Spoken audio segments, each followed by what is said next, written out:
Ponto de Vista. Apoio Grupo Mendes.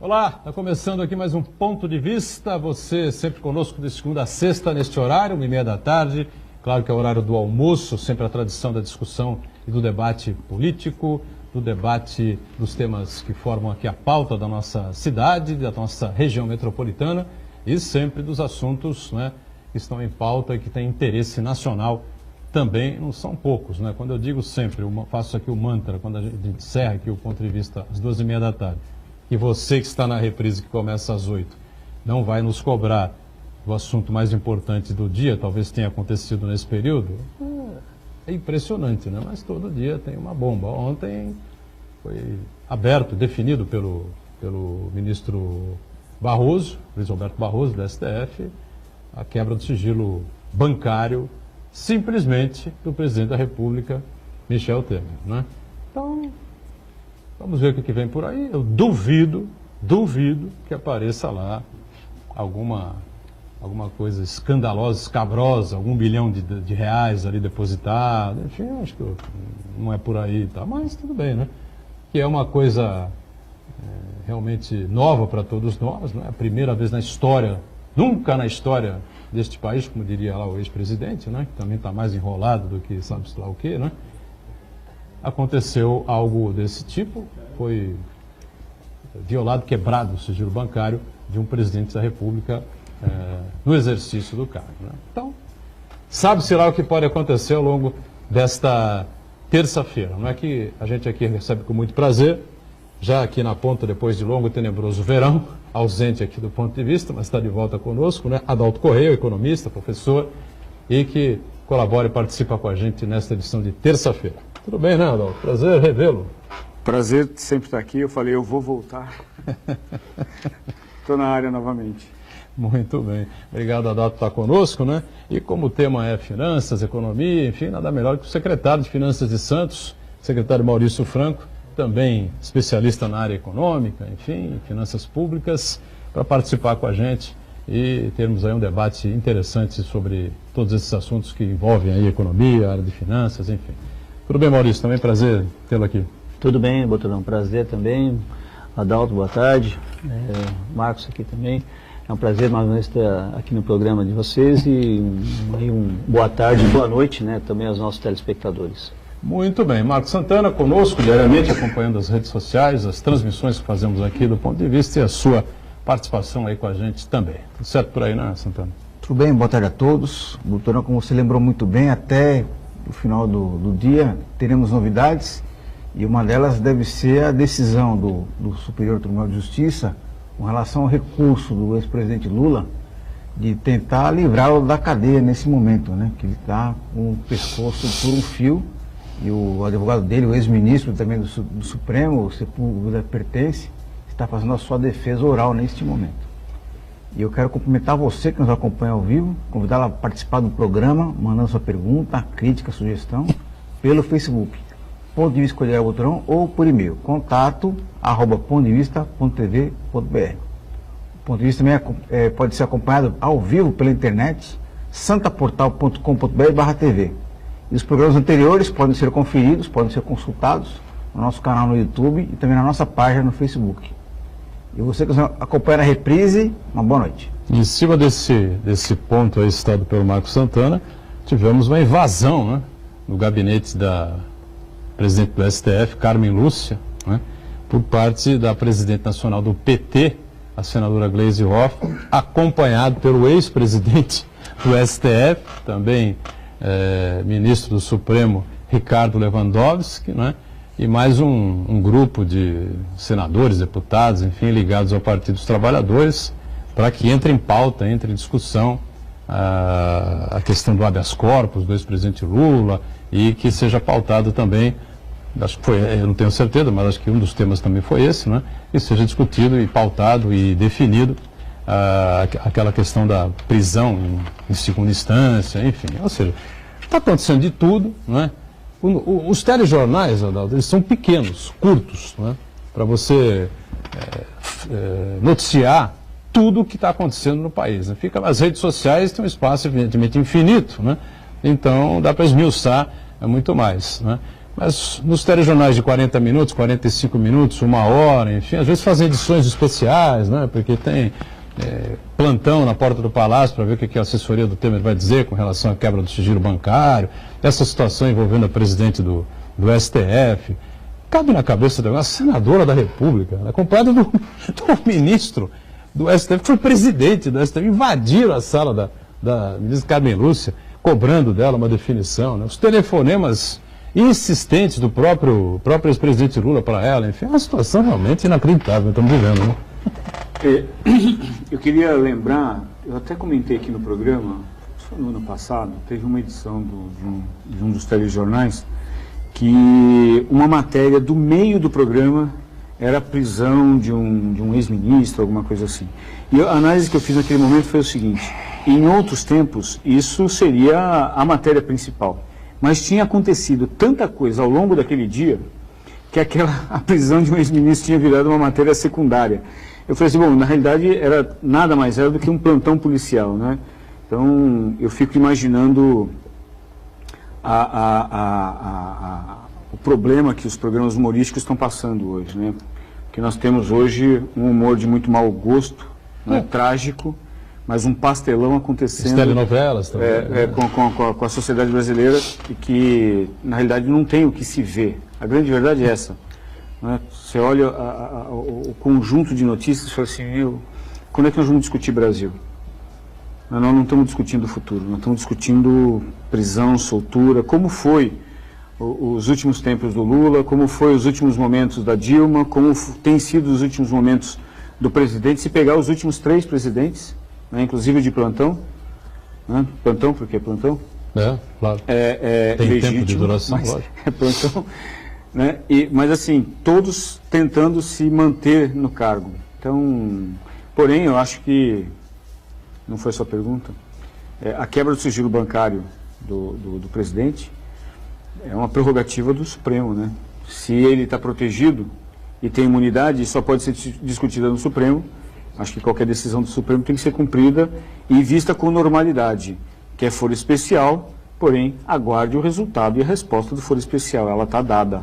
Abra suas contas. E agora, o Maurício, como eu disse na abertura, eu duvido que apareça lá nas contas bancárias do presidente Temer, se é que há realmente coisas escabrosas em relação aqui ao Porto de Santos, em relação à empresa, como é que chama, Santana, envolvida aqui? A Rodrimar, né, no caso, teria sido beneficiada, ou em qualquer outra situação, naquele acordo lá com a Odebrecht, enfim, discutido lá no gabinete ou na casa do vice-presidente da República, né, Palácio do Jaburu, né, aquela reunião noturna, enfim, que o Temer, aliás, gosta muito dessas reuniões noturnas, enfim, né, pelo visto ele gosta das madrugadas, sei lá, né, uma figura sinistra, sempre foi, né. Mas eu duvido, né, que vai abrir a conta bancária, vai aparecer lá 1,5 milhão depositado por não sei quem, 900 mil depositado por não sei quem, eu não acredito que isso vai acontecer, né. Eu penso que, como o Adalto estava comentando, né, na verdade, existe uma característica interessante nos jornais de televisão, que aqueles jornais que não têm um horário, mais ou menos, não tem um tempo, né, definido, eles tendem sempre a ficar mais longos, né, porque o número de notícias é muito grande e, invariavelmente, notícias que não são notícias positivas, notícias ligadas a investigações e tal.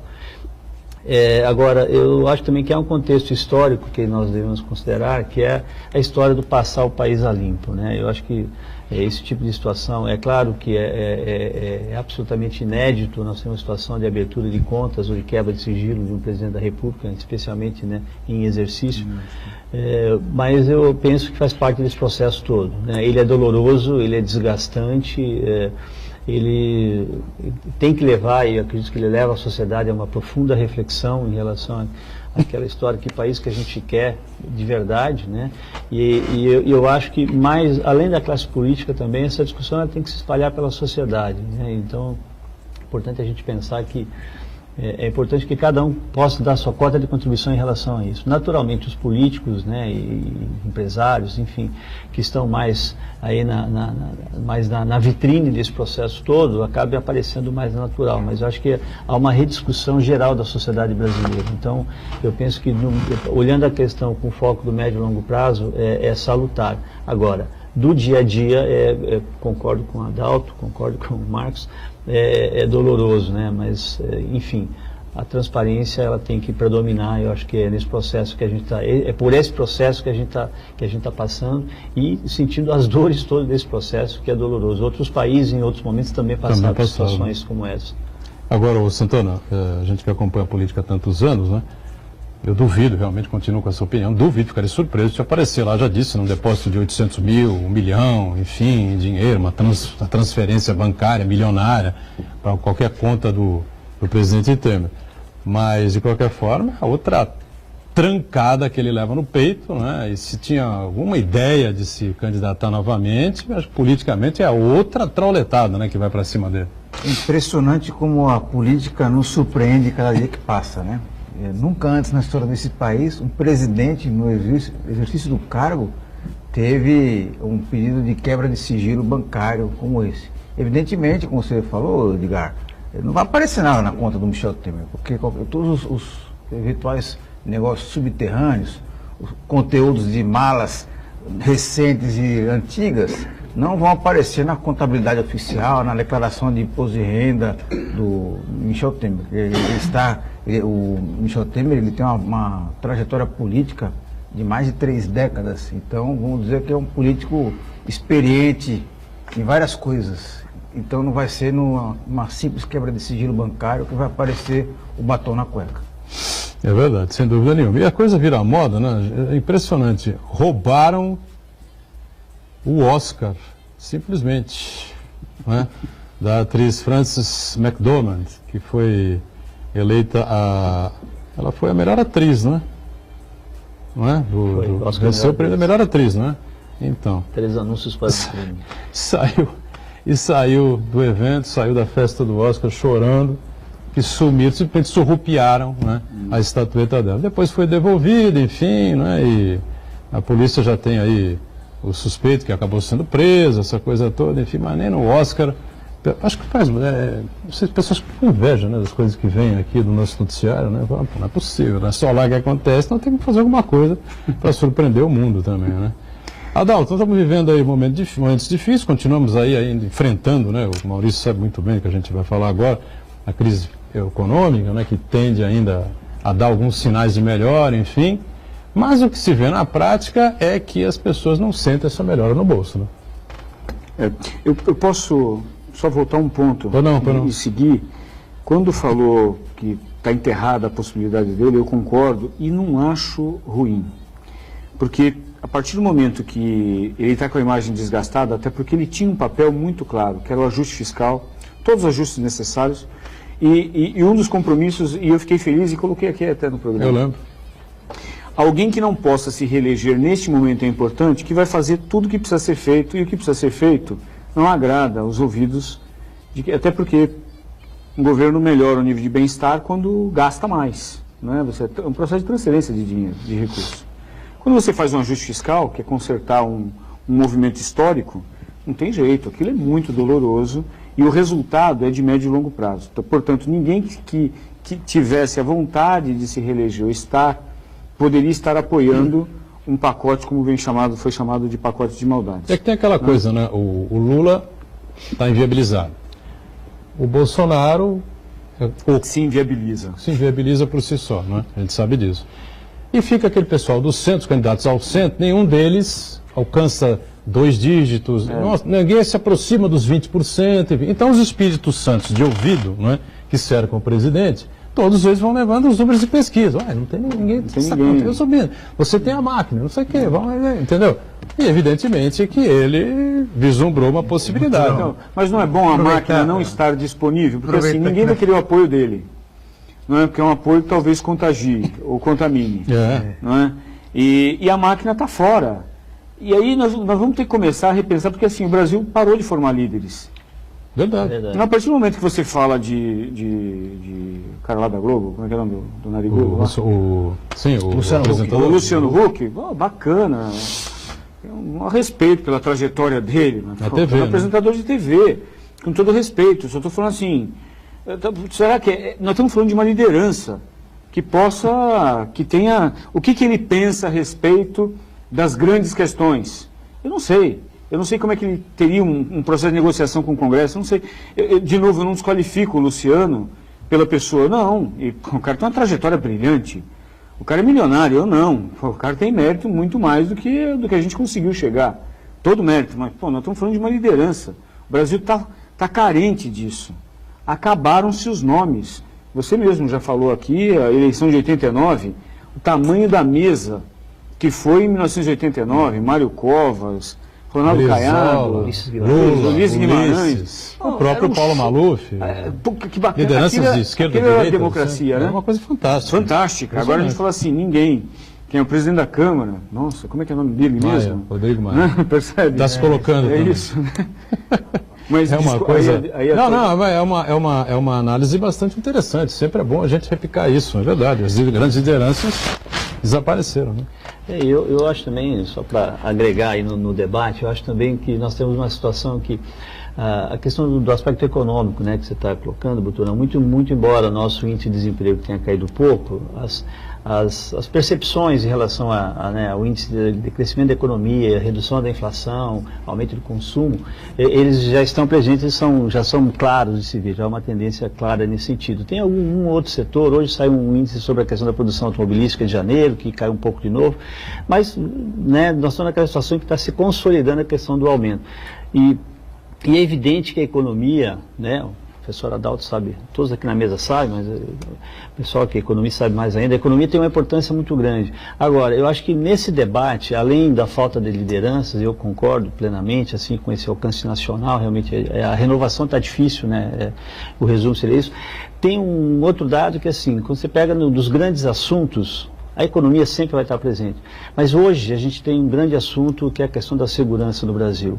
E eu li recentemente uma análise mais profunda de um sociólogo que é economista também, e ele fazia um paralelo sobre a importância desses dois assuntos, em que, de um modo geral, a economia predomina, porém, a não ser que você tenha uma situação como 89, por exemplo, que ele estava saindo da ditadura, então tem toda uma questão do, assim, até daquele clima de volta da democracia, que era um elemento importante na época. Hoje, graças a Deus, a nossa democracia está consolidada, esse elemento ele não já faz parte do contexto. Porém, essa questão a resposta que pode ser dada na questão da segurança, eu penso que vai ser um elemento fundamental da eleição, além da questão da economia, talvez até mais importante que a economia, porque como a gente vê, tem uma série de medidas que foram adotadas aí, pelo governo Temer, corretas, e o mercado entende dessa maneira, tanto entende, então o setor produtivo também, tanto entende que começa a reagir. Agora, e por outro lado, os índices de aprovação não mexem, né? Hoje acabou de sair um outro índice também, dando menos de 5%. Ou seja, mais do que a questão econômica, ou tanto quanto a questão econômica, as pessoas estão cobrando uma resposta das autoridades brasileiras à questão da violência. Eu acho que talvez esse seja o grande diferencial no debate político da eleição Mas desse eu acho ano. também, viu, Maurício, que é o questionamento que eu fiz aqui ao Adalto, esses índices aí, né, que começam a ser minimamente favoráveis a uma retomada da economia, não tem reflexo no bolso do cidadão. A gente não sente isso. Então, eu queria fazer uma análise, não de economista, agora de gestor. Né? Eu dirijo uma empresa. Né? E o segmento que eu atuo, ele é um segmento interessante porque, na realidade, ele permeia todos os segmentos da sociedade. Né? Quando você vai ver um aluno de uma instituição, de uma escola, ele vem de algum, ou o pai dele, né, a família, a renda vem de algum segmento. E nós estamos experimentando nesse momento uma leve taxa de crescimento, ela é pequena, mas nós experimentamos, todo o setor educacional experimentou uma curva descendente muito acentuada. Então, nós começamos a viver um momento de estabilização e um pequeno movimento de crescimento, combinado com um outro movimento muito interessante também. Estou falando agora porque não é um indicador que eu fiz leitura, né? E eu faço leitura de indicadores, que é meu papel também de ofício como opção profissional. a questão da inadimplência, né? Então, a inadimplência ela vem reduzindo ao longo do tempo. Então, você tem uma, assim, quem perdeu o emprego, perdeu, você estabilizou num patamar mais baixo. Essa estabilização desse indicador de inadimplência, né, de ter se estabilizado num patamar mais baixo que o histórico, é fundamental. Você percebe uma certa recomposição, uma certa estabilidade da recomposição da renda das famílias. E a pequena taxa de crescimento, ainda muito pequena, insuficiente para recuperar todo o processo de destruição de riqueza que o país teve, né, e que as empresas também tiveram, ainda não é suficiente para colocar no patamar anterior. Mas ele tem acontecido. E aí, eu, enquanto gestor, né, eu tenho sentido isso, de novo, porque nós vivemos cenários muito ruins, viu, Boturão? Assim, foram terríveis. E o Maurício deve muito mais ainda, porque ele comanda uma pasta que o indicador, o termômetro, é a arrecadação e, portanto, a saúde, o crescimento das empresas. Que quanto mais um governo arrecada, significa, isso é bom, por quê? Porque a economia está crescendo. Não porque a taxa de imposto aumentou, mas porque você tem um reaquecimento. Nesse caso, no nosso indicador, de novo, ele capilariza por toda a sociedade. Isso me dá um indicador mais real de que 2019 venha a ser um ano promissor. Vamos fazer um intervalo. Na volta, a gente segue com esse tema importante, né? Economia, finanças públicas, aqui entrando também, claro, aqui na contabilidade, nas finanças, enfim, o que está sendo projetado, está sendo feito por esse ano, que se projeta aí até o final de 2018. Já.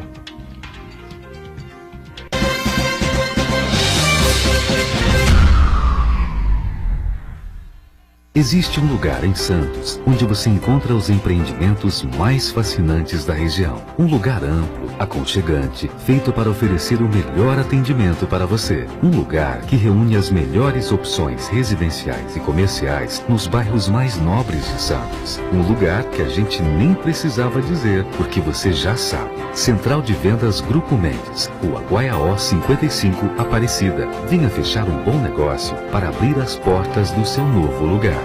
Santa Cecília TV no canal 52.1 HD. Se você ainda está com dificuldade de sintonizar a Santa Cecília TV em alta definição pelo sinal digital, você precisa escanear os canais da sua TV através da autoprogramação no seu controle remoto. É bem simples e você sintoniza os nossos programas com qualidade digital de imagem e som sem pagar nada por isso. Santa Cecília TV 52.1.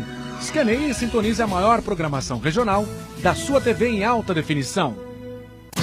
A Unisanta oferece mestrados inéditos recomendados pela CAPES e com professores altamente capacitados. Mestrado em Engenharia Mecânica, Direito da Saúde e agora Auditoria Ambiental. Aproveite descontos especiais e financie 50% do valor das mensalidades. Inscrições e informações www.unisanta.br/mestrado.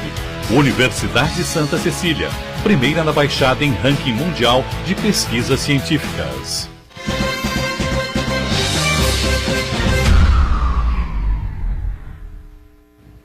Muito bem, voltamos, sequência do ponto de vista, economia em discussão, né? Professor Adalto aqui com a gente, mais uma vez, o secretário de Finanças de Santos, Maurício Franco, Santana sempre atento aí às informações, aos questionamentos, enfim, os comentários que vêm por aí.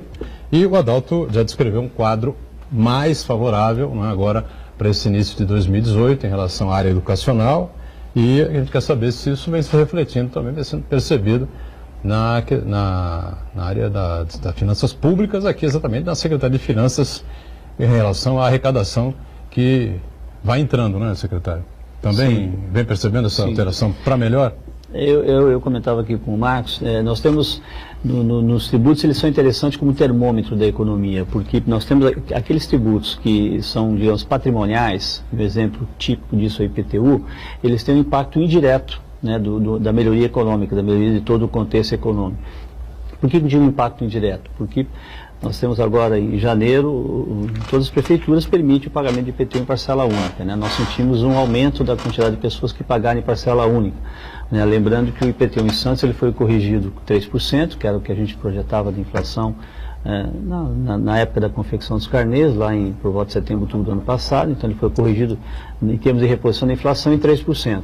O pagamento em cota única dava um desconto de 4%. Então, assim, a decisão econômica individual, a decisão financeira, ela incentiva a que a pessoa pague em cota única. Agora, evidentemente que a pessoa tem que ter disponibilidade de recursos para fazer esse pagamento. Quando há uma situação de crise, diminui a quantidade de contribuintes que pagam cota única, né? Porque a gente estava especialmente em 2015, 2016 e início de 2017.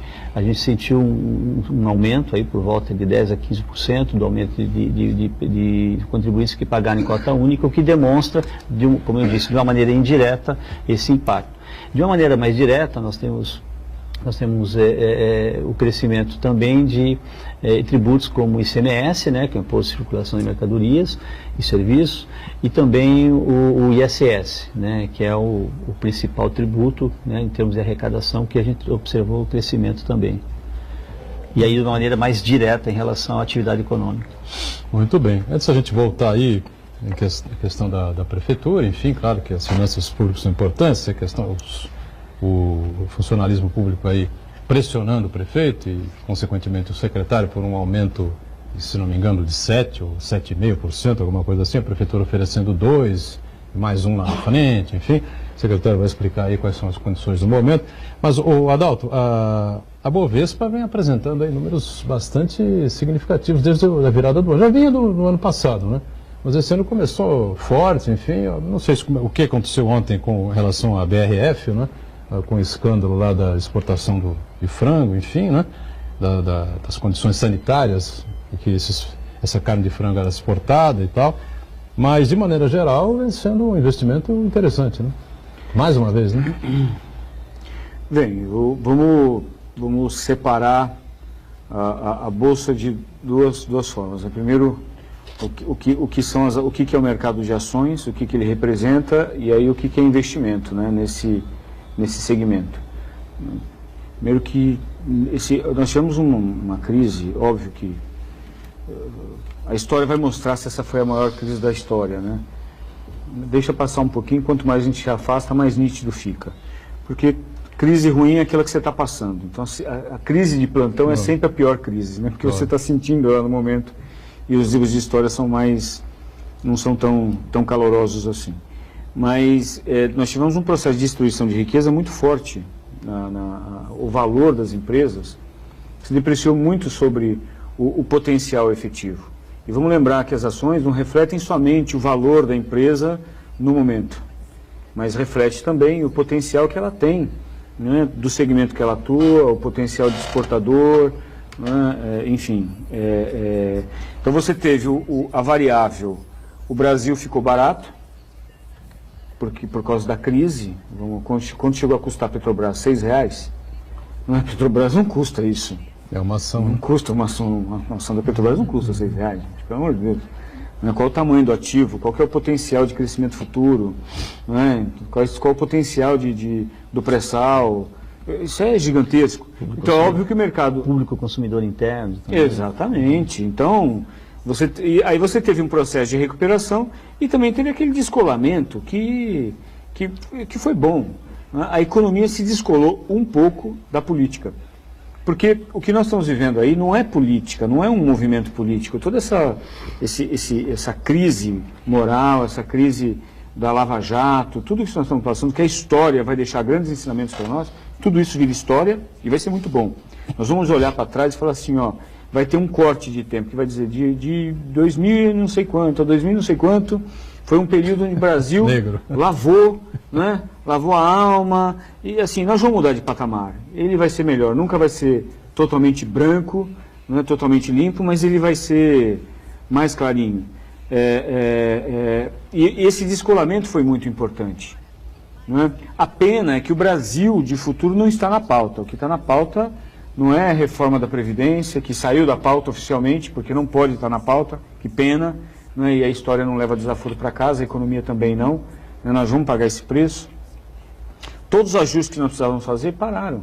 Né? E quando o Maurício falou assim, ó, a segurança é uma questão fundamental, a segurança exige investimentos em um estado em equilíbrio. Né? Portanto, que nos remete de novo para a economia, né? Isso é muito ruim. Mas, então, essa é a questão. Acho que o Brasil está recuperando e por um valor que ele efetivamente vale, né? Com relação aos investimentos, nós estamos falando de pessoas físicas ou investidores, ainda assim é uma cautela, é sempre bom procurar um especialista para diversificar um pouquinho, né? Não sair apostando tudo numa coisa só, mas, de fato, eu acredito que hoje quem colocar um pouquinho, todo mês um pouquinho em ações, e isso é possível com R$100, as pessoas que acham que esse mercado é tão complexo, ele não é um pouquinho. A linha de tempo de 20 anos é muito próspera para o país. Então, de novo, se eu colocar dinheiro agora na poupança, eu consigo projetar quanto que eu vou ter daqui a 1 ano, 2, porque é de curto, médio prazo, né? Agora, o mercado de ações, faça uma linha de tempo de 5, 10, 15 ou 20 anos que é perfeito. Quem fizer esse esforço vai se dar muito bem, porque o potencial de crescimento do país, inclusive depois de toda essa lavação de roupa, é incalculável. Santana, pois não? E quem comprou ações da Petrobras durante o auge do petrolão, daqui a 10, 15 anos... Talvez tenha o mesmo valor. Sem exagero, daqui a 10, 15 anos, vai estar milionário. Ah, não, quem comprou na baixa, R$6. R$10, Opa. R$10, né? Porque já está bem, hein? Claramente houve um forte ataque especulativo em cima da Petrobras, claro, que fizeram as ações da empresa, como o Adalto observou muito bem, nunca valeram R$6, R$8, e as perspectivas para a empresa é muito grande, embora em que pese a dúvida se ela até lá vai continuar sendo uma empresa pública, né? Mas independente disso daí, a perspectiva para a empresa é muito boa. E se não for, mais sorte ainda dos investidores. Puxa vida, que bom. Desculpa o pecado que eu cometi, mas eu não aguento. Secretário, vamos lá. Então, as finanças da Prefeitura de Santos andam aí situação difícil, né? E combalidas, enfrentando a crise, como aí a gente vê pelo país afora, quase que totalidade, 90% talvez das prefeituras, né? Enfrentando enormes dificuldades. Mas temos aí as situações do dia a dia, entrando e saindo, chega fevereiro para março, aí vem aí a situação de se refazer o percentual para o funcionalismo, né?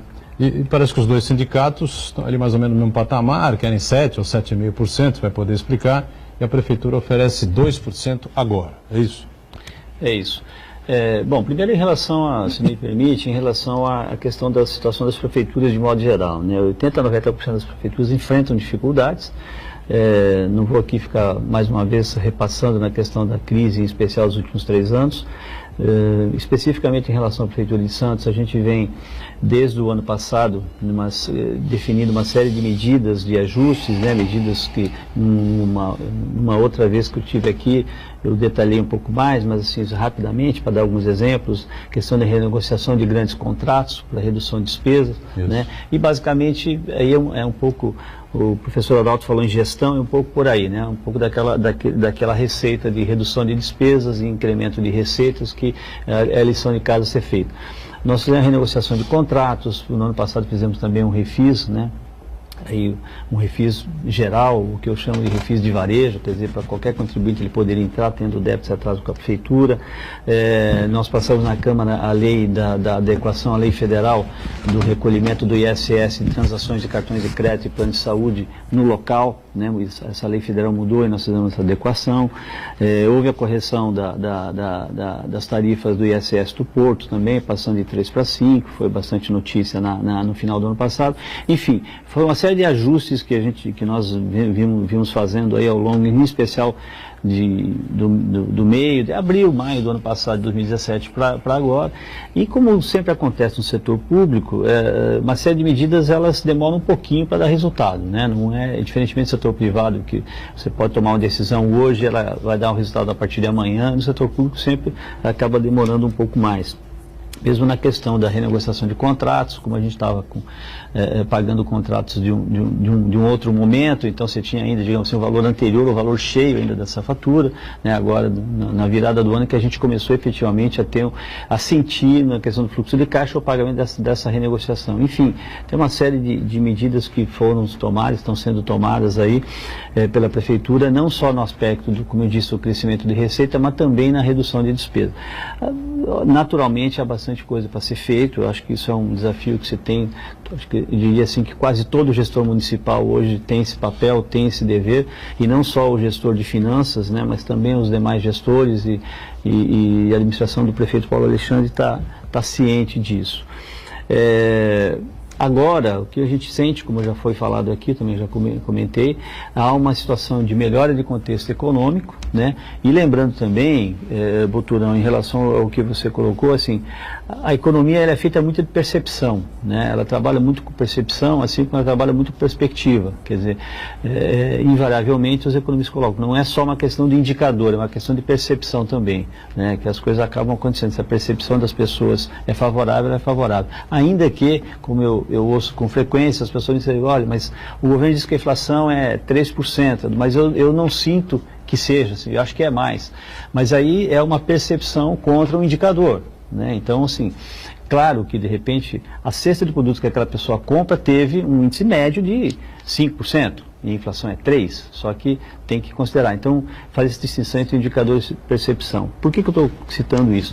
Porque a questão do contexto econômico, de uma situação de melhora, vai ser importante para todo mundo e, naturalmente, é importante para a Prefeitura, até porque, como eu disse antes, a percepção e a melhoria da economia também traz um resultado, um aumento de resultado para todas as prefeituras, em especial naqueles tributos que estão ligados à atividade econômica. Eu já citei os mais tradicionais, o Imposto sobre Serviço e o ICMS, Imposto de Circulação de Mercadorias.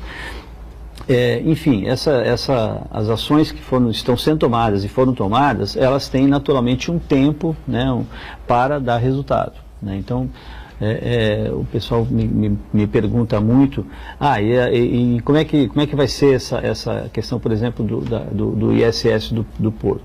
O ISS do Porto ele foi aprovado no finalzinho do ano passado, e ele vai ter a vigência dali a partir de 1º de abril, ou seja, o ISS que vai ser pago em maio, que tem como base mês de referência mês de abril, é que passa a ser com a nova alíquota. 5%. Então, 5%. Então não há um impacto imediato, né?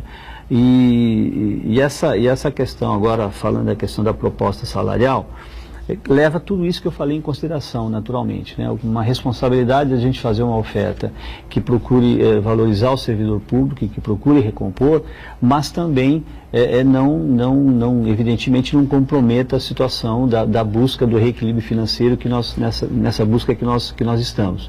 No ano passado, só para lembrar, foi feita uma oferta de 2% de abono a partir de julho, depois mais 3,35% de abono a partir de outubro, porque o índice da inflação do período do dissídio do ano passado foi 5,35%, né?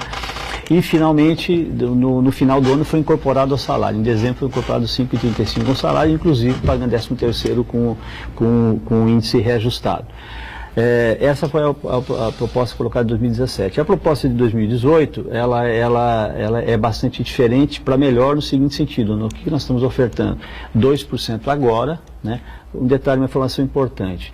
O índice da inflação do período do dissídio, ele é de fevereiro, que a data base é fevereiro a janeiro. Então, a inflação do ano todo, 2017, ficou em 2,95%. Mas a inflação desse período do dissídio ficou em 2,86%. Então é importante fazer essa distinção, porque às vezes as pessoas se confundem a questão do índice. É 2,86%. A oferta, que foi apresentado aos sindicatos, foi 2% agora a partir de fevereiro, ou seja, recompõe 70% da inflação, e mais 1% a partir de agosto. Ou seja, o índice total é de 3%. Né? Se nós pensarmos que há a inflação de 2,86%, ainda alguma coisa acima da recomposição inflacionária, mas em dois momentos, 2% agora e 1% a partir de agosto.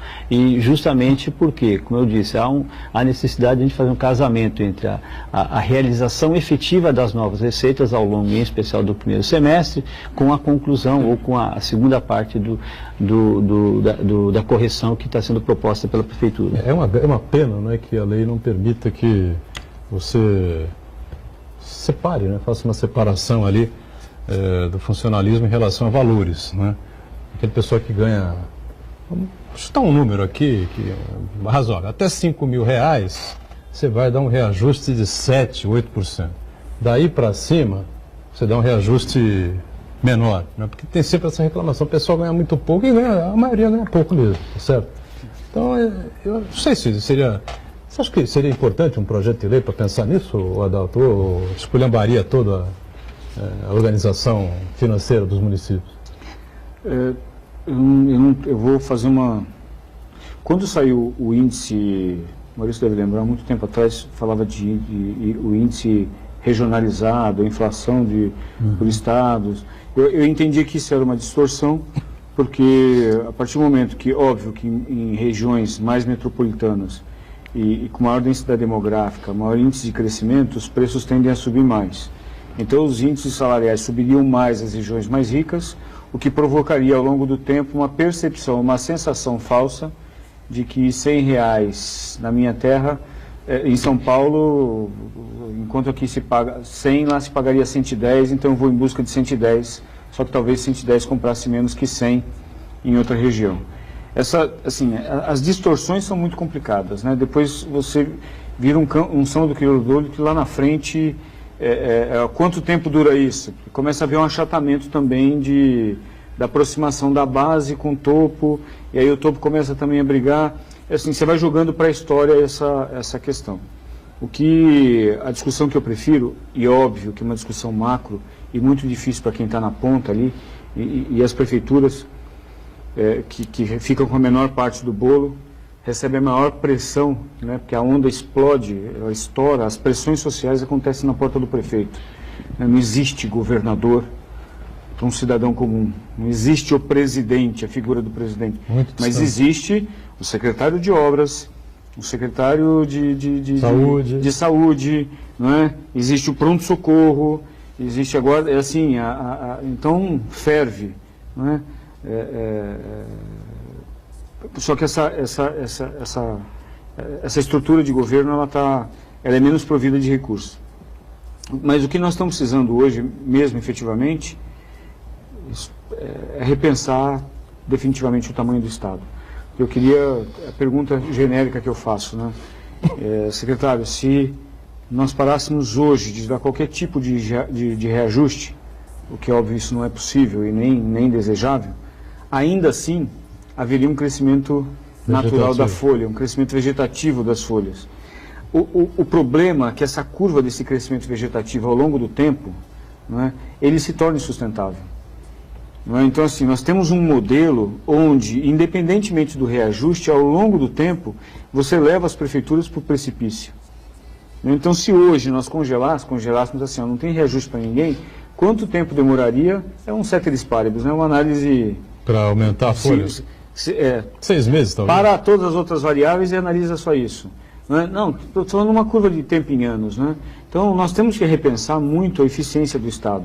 E eu falo isso com muita tranquilidade com relação a Santos, que eu acho que a Prefeitura de Santos tem um perfil muito empreendedor, muito empresa, e gere como um negócio que deve ser, né? Porque é a zeladoria. Né? Então, como é que nós zelamos pelo nosso patrimônio, pelo espaço que nós vivemos, pelo menor custo possível. E parece que essa relação de menor custo possível não entra na cabeça da sociedade. Parece que tem que ser pelo maior custo possível. Né? E essa conta não fecha. Eu estou falando que assim, quando é que nós vamos colocar na mesa a questão do custo do serviço público nacional, que é o somatório de União, Estados, municípios, Legislativo, Executivo, não é? E óbvio que eu começaria pelo Judiciário imediatamente, não é? Para a gente começar a cortar efetivamente. Quem que entrega alguma coisa para a sociedade? Então nós temos que começar efetivamente a cortar de cima. Não é? A estrutura do Estado brasileiro é muito inchada. E parece que nós nos acostumamos com isso. Não é? Nós criamos lá o limite prudencial, a antiga... lá em 1998, 99, Lei Camata, alguma coisa assim, não é? Foi mais ou menos dessa época, né? E aí a Lei de Responsabilidade Fiscal, e parece que a gente fica administrando 60%, né? 51 alguma coisa, né? 51 ponto alguma coisa, né, secretário? É até 54, né? Até 54%. O prudencial é limite prudencial. 51,3, né? 51,3. E a gente fica administrando esbarrar no muro. A questão é que, em 20 anos, nós teremos rompido esse muro faz tempo, se tudo continuar como está. Então, assim, nós paramos de pensar no Brasil de daqui a 20 anos. Isso é lamentável. Isso é lamentável, mas eu tenho um filho de 7. Né? Eu queria muito saber que país ele vai estar vivendo aos 27, aos 30 anos. E parece que a sociedade brasileira, numa atitude bastante egoísta, está olhando só para si, neste momento, e a palavra ou a frase do momento é direito adquirido ou expectativa de direito. Assim, vai vir uma fatura histórica para ser paga pelo meu filho. Meu filho representa, estou falando aqui representando lógico, a meninada que está aí, 7, 8, 10, que eu 12, estou né? morrendo de dó, mas nós estamos empurrando para frente. Mas ela vai vir.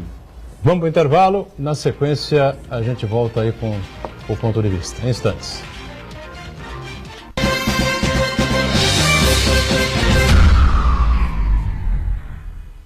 Existe um lugar em Santos onde você encontra os empreendimentos mais fascinantes da região. Um lugar amplo, aconchegante, feito para oferecer o melhor atendimento para você. Um lugar que reúne as melhores opções residenciais e comerciais nos bairros mais nobres de Santos. Um lugar que a gente nem precisava dizer, porque você já sabe. Central de Vendas Grupo Mendes, Rua Guaiaó 55, Aparecida. Venha fechar um bom negócio para abrir as portas do seu novo lugar.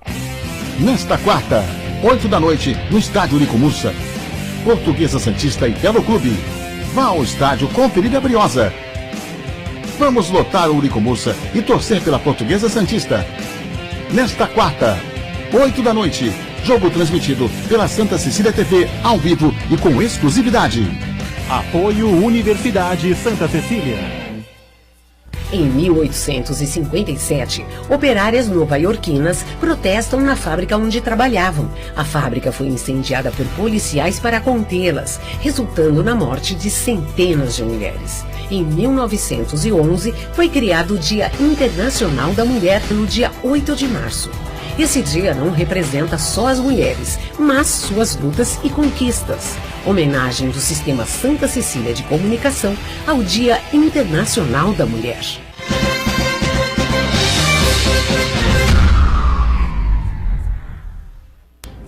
Muito bem, sequência aqui do nosso ponto de vista. Adalto Correia com a gente, o secretário de Finanças de Santos, Maurício Franco, né? E a gente aproveita para relembrar aqui a questão portuária, né, das empresas portuárias são agora obrigadas por lei, né, definitivamente transitado e julgado, a pagar IPTU para a Prefeitura de Santos, que era uma coisa discutível, um processo longo, né, que a Prefeitura exigia cobrança de IPTU, a União se recusava, enfim, a Codesp não pagava, as empresas também não, enfim, agora tem que pagar. Me parece, o secretário vai confirmar ou não, que os carnês de 2018 foram lançados e os pagamentos, se não aconteceram já na totalidade, estão acontecendo, né? Mas falta o retroativo, né, secretário? Há uma discussão ainda sobre isso. A discussão que ela existe também em relação ao atual. O atual também ainda existe? Atual também. A gente, o número de empresas que estão pagando ele é baixíssimo, ele chega a 10%, talvez nem isso. O que é alegado é que há e isso é verdade, existe uma decisão que, em termos de mérito, né, essa é uma decisão que foi publicada em maio do ano passado, abril, maio do ano passado, e que deu ganho de causa à Prefeitura de Santos, numa ação da Petrobras, dizendo que os arrendatários devem pagar o IPTU às prefeituras. Essa decisão, ela tem o que se chama juridicamente, né, no jargão jurídico de repercussão geral, ou seja, ela regula não apenas a relação entre Prefeitura de Santos e Petrobras, que são as duas partes do processo, mas também todo o processo como esse de cidades portuárias com arrendatários no Brasil inteiro, todas as cidades portuárias, chamada repercussão geral. Quando foi publicada essa decisão, a Petrobras entrou com um recurso possível, que não é um recurso relacionado ao mérito da ação, é um recurso relacionado ao chamado embargos de declaração, onde se permite, numa decisão em terceira instância, que que a parte perdedora solicite esclarecimentos em relação aí à decisão. Isso que a Petrobras entrou, não há ainda uma decisão desses embargos à declaração e há um entendimento das empresas, pelo que a gente tem conversado, no sentido de aguardar aí uma decisão final do STF em relação a esses embargos. O ano passado, por volta de setembro, outubro, eu conversei com cerca de 15 empresas, atenderam ao nosso convite e a maior parte colocou essa questão. E é importante a gente colocar isso, porque também nós somos cobrados em relação a isso. Mas agora aumentou o IPTU das empresas do Porto está pagando. Não estão pagando ainda. Né? Isso é uma das receitas que eu citei agora há pouco, não tinha falado do IPTU do Porto. Porém, é uma das receitas que ela não se realiza ainda, entendeu? Então, quando eu falo da questão de fazer uma proposta em relação à categoria responsável dentro das nossas possibilidades, é importante perceber isso. O que é expectativa de receita e o que é receita efetivamente realizada. Essa IPTU ainda não é uma receita efetivamente realizada. E há só para completar aqui o que o Marcos colocou, e há uma outra discussão dentro dessa mesma ação, que é a possibilidade da retroatividade, né, desses valores, ou uma decisão em relação ao que se chama da modulação, quer dizer, permite ou não a modulação, quer dizer, vai pagar a partir de agora ou vai pagar o retroativo, né? A nossa expectativa é que esse pagamento tem que ser feito retroativamente. Isso não foi definido no STF? Não está definido. Você tem que pagar ou você não tem que pagar o retroativo? Não está definido ainda. Não está definido ainda. Está definido o atual, 2018, e as empresas estão recorrendo. Exatamente. Como eu disse, as empresas, elas entendem, eu estou falando porque eu conversei com pelo menos umas 15 empresas, elas entendem que tem que haver uma decisão final em todos os níveis de recursos da Petrobras, embora, no nosso entendimento, que esse recurso que esteja lá em andamento não vai alterar o mérito da discussão. Secretário, as empresas estão aguardando a decisão para efetuar os pagamentos.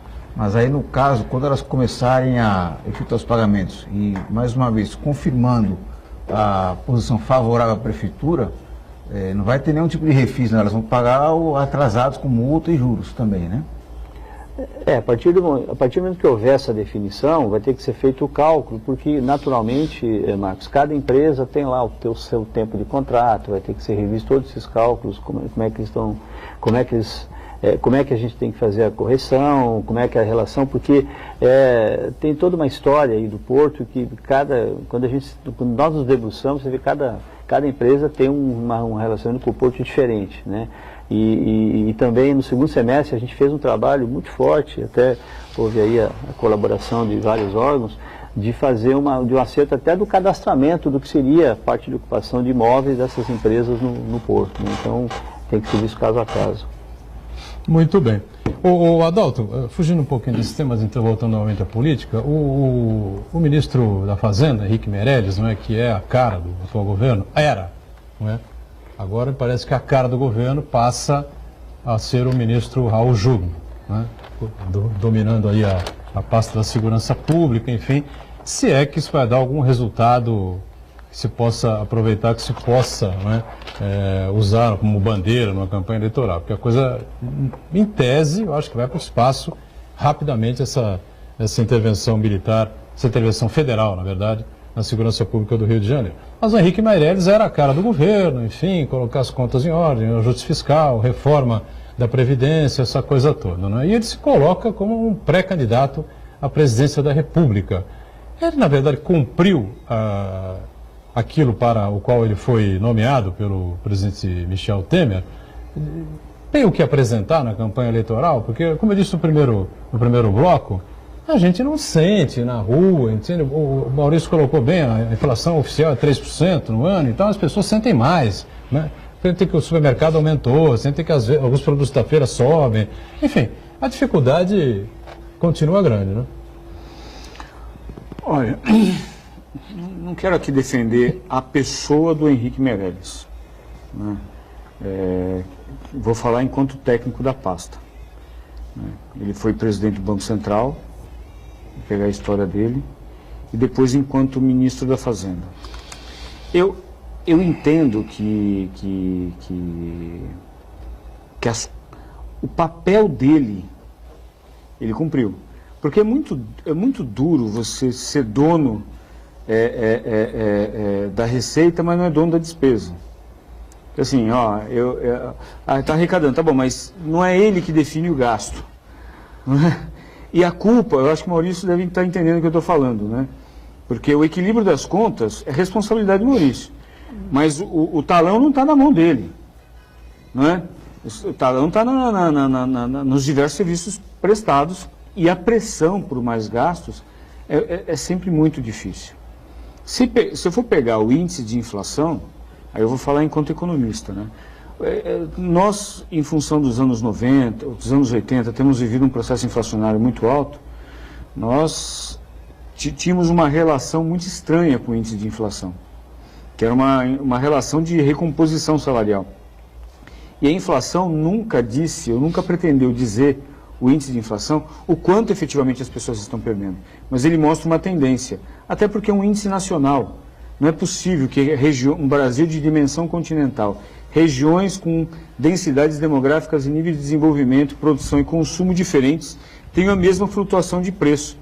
Traduzindo, não existe um termômetro que meça a febre do brasileiro. Olha, a temperatura hoje do brasileiro é 35 graus. Não existe isso. Isso seria uma média. E ninguém vive na média. Então nós temos uma relação estranha com o indicador. Então, se o índice de inflação foi 3 pontos e no ano seguinte foi 3,2, o máximo que ele está dizendo é que está havendo um processo de aquecimento do índice de inflação. Mas ele não está dizendo que a sociedade perdeu 3,2. É essa relação estranha com o índice de inflação que distorce a nossa análise. O que nós estamos falando aqui... O Henrique Meirelles já cumpriu a missão para poder se dar ao direito de dançar candidato à presidência da República, ou tem que ficar quietinho lá no cargo, brigando ainda junto a... Eu gosto muito do cumprimento do ofício, né? É que isso é uma prática... Até o final do ano, para tentar entregar para o sucessor do Temer, ou sucessora, sei lá, né? Primeiro, eu acho um desperdício, porque assim, ele não tem carisma nenhum e nem idade. Eu acho, com nenhuma discriminação, mas assim, vai ter muita energia para isso. Eu nunca vi ele como um grande articulador de congresso, eu não sei como ele seria, como isso. Tecnicamente, eu acho que ele é perfeito. Agora, eu não sei se ele teria assim, nós precisamos de uma liderança que tenha empatia, inclusive. Político, né? Eu ouvi o Henrique Meirelles, eu preciso gostar muito de economia para conseguir ouvir ele 50 minutos, não é? Porque senão vai ser muito difícil. Ele até está fazendo um esforço de traduzir o economês para a sociedade, mas é algo falso, não soa, não é? Agora, o modelo permite isso. Eu gostaria que, assim, a missão não está cumprida porque o Brasil não chegou lá, em nenhuma pasta.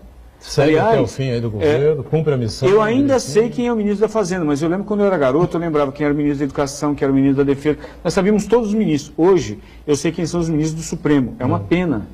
Eu não sei quem são os ministros de Estado, mas sei quem são os ministros do Supremo. Nós temos uma leve inversão. Ele ainda é o mais famoso. Eu acho que ele tem um papel a cumprir de longo prazo, até porque as respostas do Brasil não são de curto.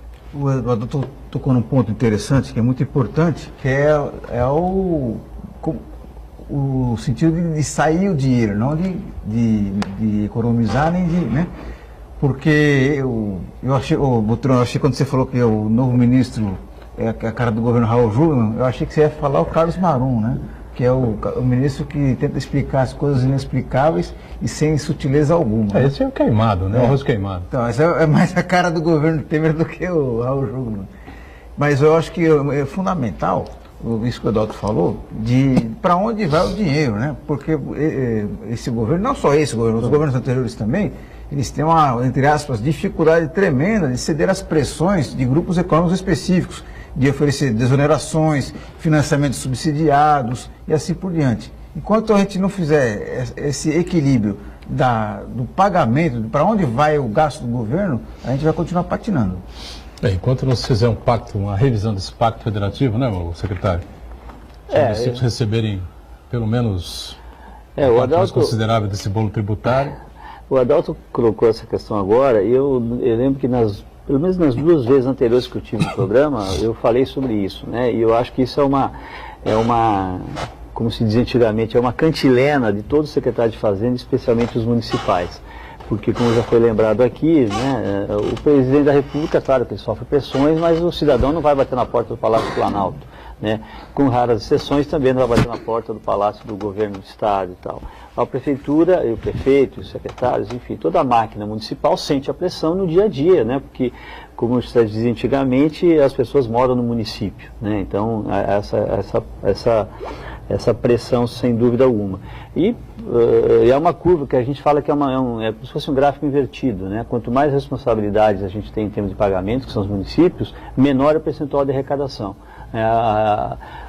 Como eu sempre digo, esses números variam, mas após o seguinte, 60% da arrecadação vai para a União, né, cerca de 23% mais ou menos vai para os governos estaduais, e a diferença é alguma coisa por volta de 17% fica nos municípios. Esses números variam um pouco, mas é mais ou menos essa a lógica. E aí, ou a ilógica, né? E aí o nível de responsabilidade é muito grande. Eu queria aproveitar aqui, já que nós estamos falando aqui também questão de arrecadação e de oportunidades e tal, ontem nós temos a divulgação de um decreto que permite que os débitos fiscais de 2017, né, todos os débitos que a pessoa tenha com a prefeitura, a gente, até por definição legal, foi feita a inscrição na dívida ativa, mas estão no processo que estão indo para a execução fiscal.